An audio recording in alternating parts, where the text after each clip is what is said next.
Ce qui se passe ici ne concerne pas seulement l'Ouganda. Cela vous concerne aussi, où que vous soyez, si vous croyez encore que le pouvoir doit rendre des comptes au peuple.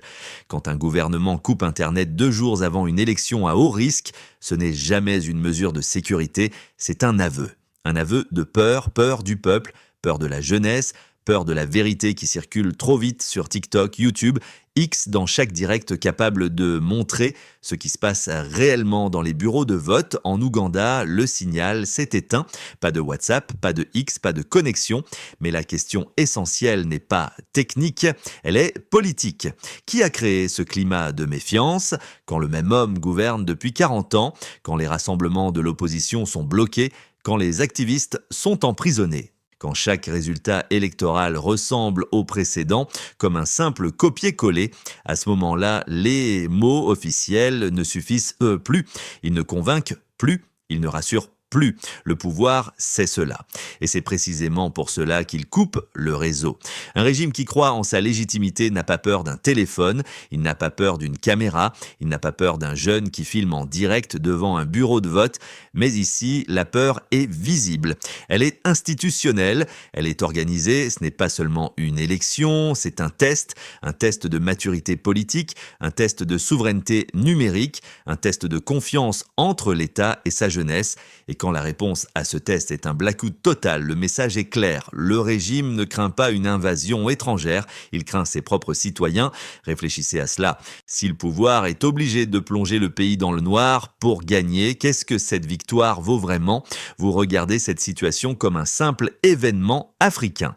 Mais en réalité, c'est un miroir. Et ce miroir dérange. Vous avez le droit de ne pas être d'accord, mais vous n'avez pas le droit de rester indifférent. Quand le signal disparaît, ce ne sont pas seulement des données qui s'éteignent, ce sont des voix, des témoins, des preuves, et le pouvoir le sait parfaitement.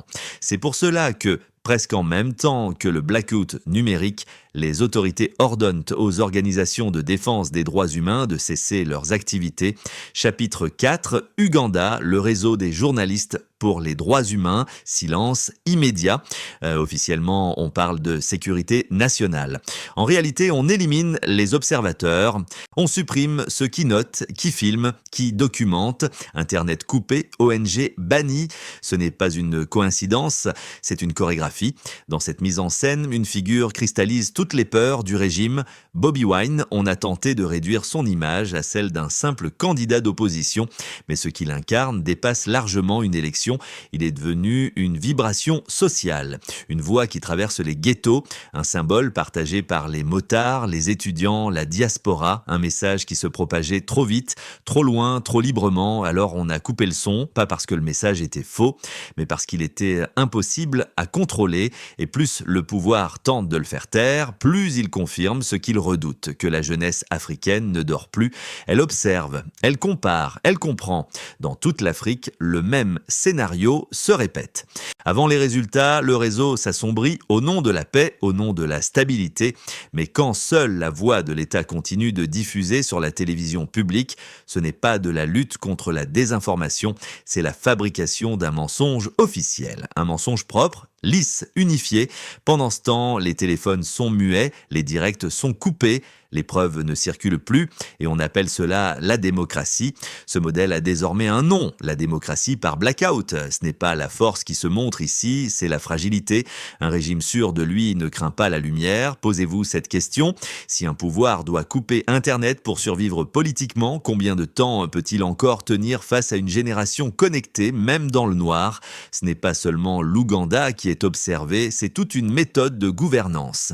Et au milieu de cette tempête, une ligne se dessine entre ceux qui contrôlent et ceux qui commencent à ne plus accepter d'être contrôlés. Ce qui se joue maintenant dépasse les frontières de l'Ouganda, car chaque blackout électoral en Afrique envoie un signal silencieux aux autres régimes, un message simple, c'est possible et le monde s'habituera. De Kampala à Addis Abeba, de Khartoum à Kinshasa, le script est presque identique, la tension monte, les élections approche. Et soudain, le réseau s'éteint au nom de la stabilité. On prétend lutter contre les fake news, mais la véritable cible, ce sont les vraies images, celles qui montrent les urnes manipulées, les intimidations, les votes fantômes. Le blackout n'est pas une barrière contre le chaos, c'est un rideau. Derrière ce rideau, une seule narration survit, celle du pouvoir, diffusée en continu sur les médias d'État propre. Calme, incontestable, pendant que la rue se tait de force. C'est ici que le système révèle sa logique profonde. Ce n'est plus une dictature classique, c'est une dictature numérique. Au lieu de chars, on utilise des décrets. Au lieu de fermer des journaux, on ralentit la bande passante. Au lieu de brûler des preuves, on empêche leur transmission. La méthode a changé. L'intention, non. Contrôlez ce que vous voyez. Contrôlez ce que vous dites. Contrôler ce que le monde entend, et quand quelqu'un ose demander des comptes, on l'accuse de menacer la souveraineté nationale.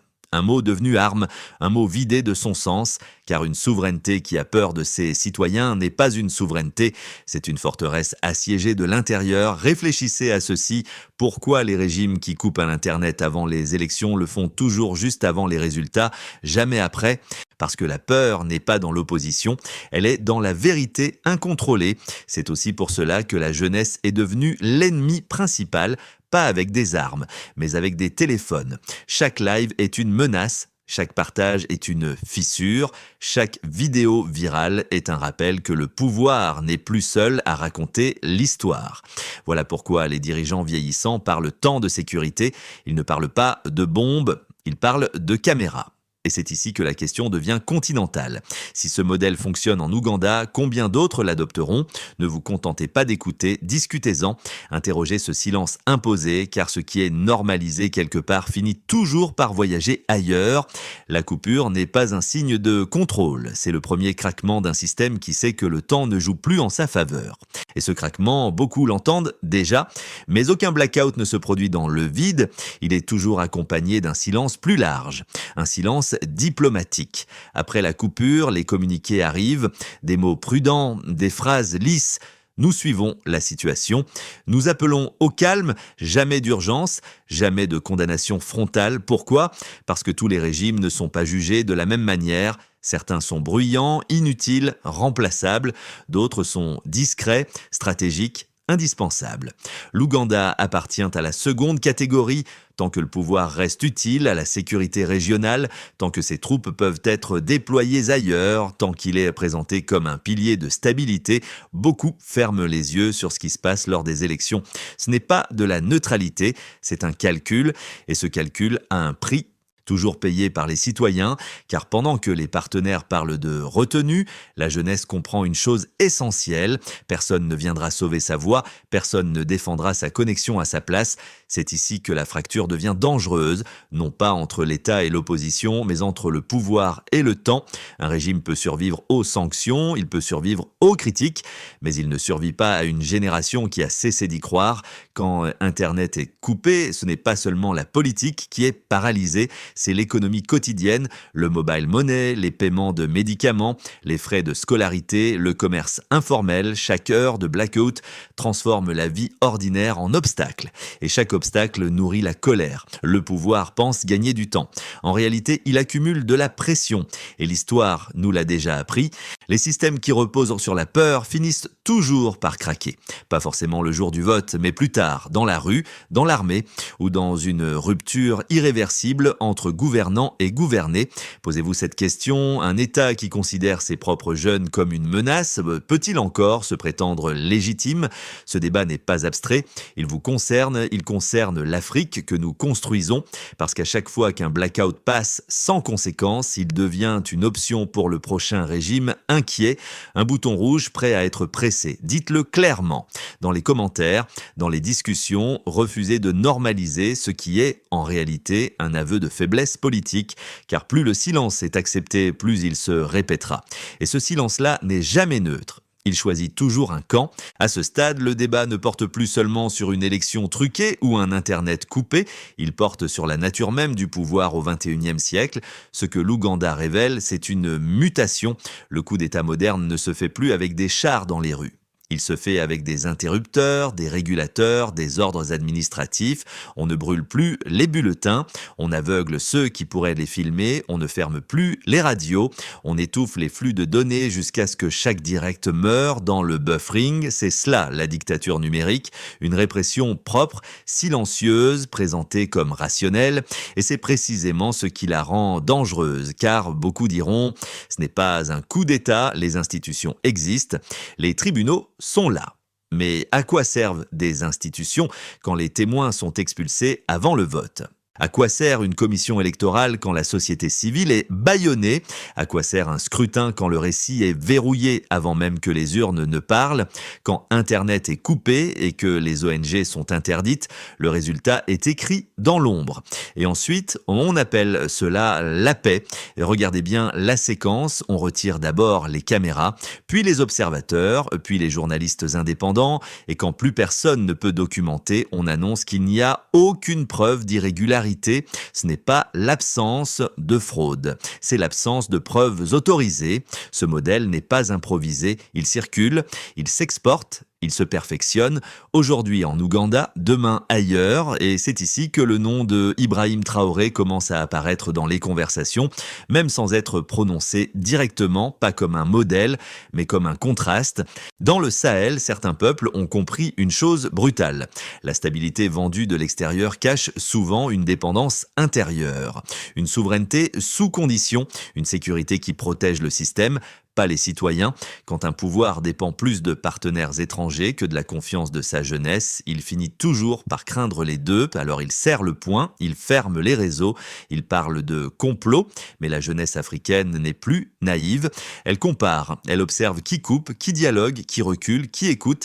Elle voit que le pouvoir qui a besoin du noir pour gagner a déjà perdu la bataille morale, et surtout, elle comprend que la technologie n'est qu'un outil, pas la source du courage, pas la source de la colère, pas la source de la dignité. Avant Internet, les révoltes circulaient de bouche à oreille, de quartier en quartier, de marché en marché.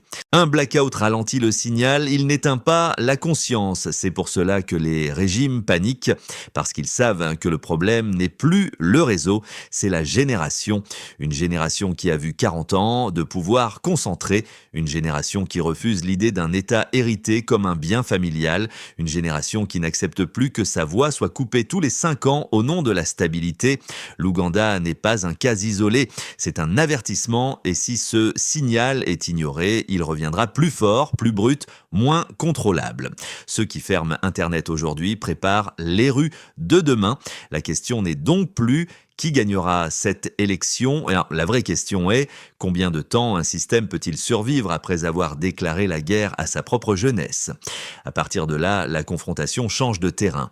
Ce n'est plus seulement le pouvoir contre l'opposition, c'est le système contre la mémoire, car même quand le réseau revient, quelque chose ne se répare pas. La confiance, elle ne redémarre pas comme un routeur. Chaque jeune qui a vu l'écran devenir noir a compris un message simple. Le régime ne lui fait pas confiance. Et un pouvoir qui ne fait pas confiance à sa jeunesse prépare sa propre obsolescence. C'est ici que la figure de Bobi Wine cesse d'être centrale pour devenir révélatrice. Ce qu'on a tenté de faire taire à travers lui, ce n'est pas un homme, c'est une génération entière. Une génération qui partage des clips en moto, qui contourne les blocages, qui comprend les VPN, les proxys, les miroirs numériques, mais surtout une génération qui sait désormais que son ennemi n'est pas le manque de signal, c'est le mensonge institutionnalisé. À chaque coupure, le régime pense gagner du contrôle, mais en réalité, il enseigne une leçon dangereuse. Il apprend au peuple à s'organiser sans lui. Les conversations se déplacent. Des plateformes vers la rue, des écrans vers les marchés, des lives vers les réunions discrètes. C'est ainsi que naît ce que le pouvoir redoute le plus, une souveraineté populaire hors réseau. Les dirigeants parlent de stabilité, mais la stabilité sans légitimité n'est qu'un calme artificiel, un calme qui cache une colère lente, profonde, cumulative. Et cette colère n'est plus idéologique, elle est existentielle. Car chaque heure de blackout frappe la vie quotidienne, le commerçant bloqué, l'étudiant isolé, la mère incapable de payer un médicament, la nation entière prise en otage pour protéger un siège.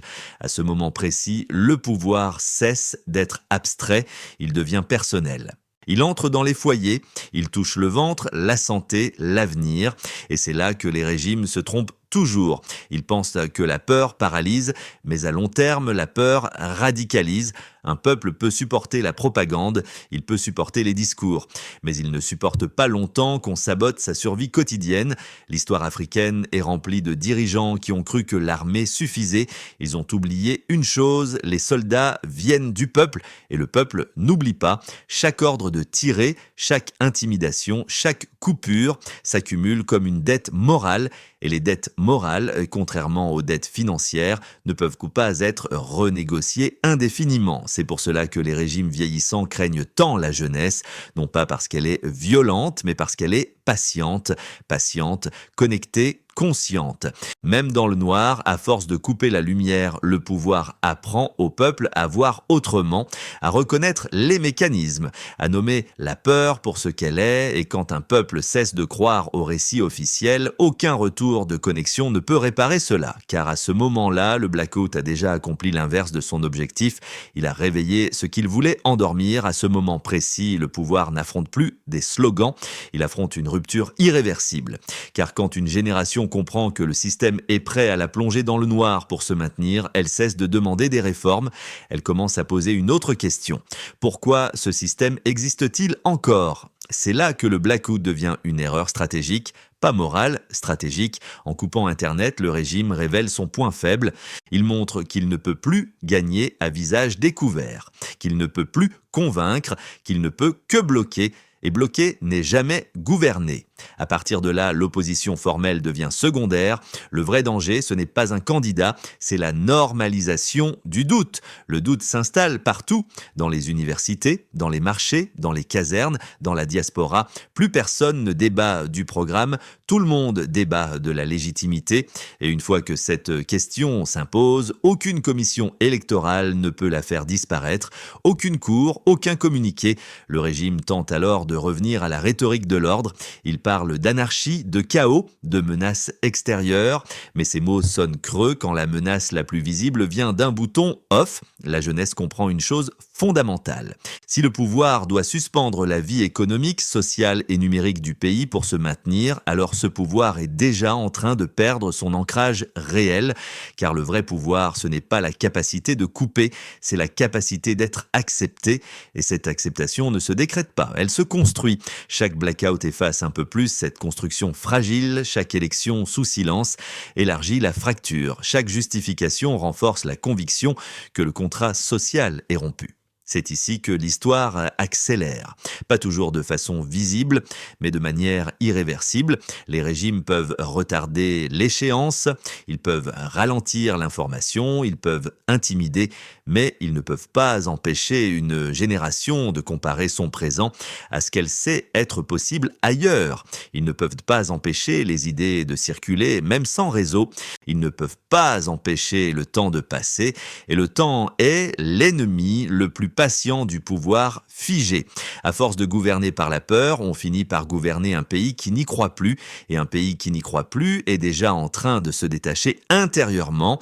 C'est là que le silence devient dangereux, parce qu'il n'est plus synonyme de soumission, il devient synonyme de préparation, et c'est ici que tout converge. Le blackout, la peur, le silence imposé, tout cela ne mène pas à la stabilité, cela mène à un moment de vérité, car aucun régime ne peut éternellement gouverner contre le rythme de son peuple. On peut couper le réseau, on peut retarder les images, on peut contrôler le récit pendant un temps, mais on ne peut pas arrêter l'horloge sociale. Chaque coupure laisse une trace, pas dans les serveurs, dans la mémoire collective. Une génération qui a vu son pays basculer dans le noir comprend désormais que le pouvoir n'a plus confiance en elle, et à partir de cet instant, quelque chose se brise définitivement.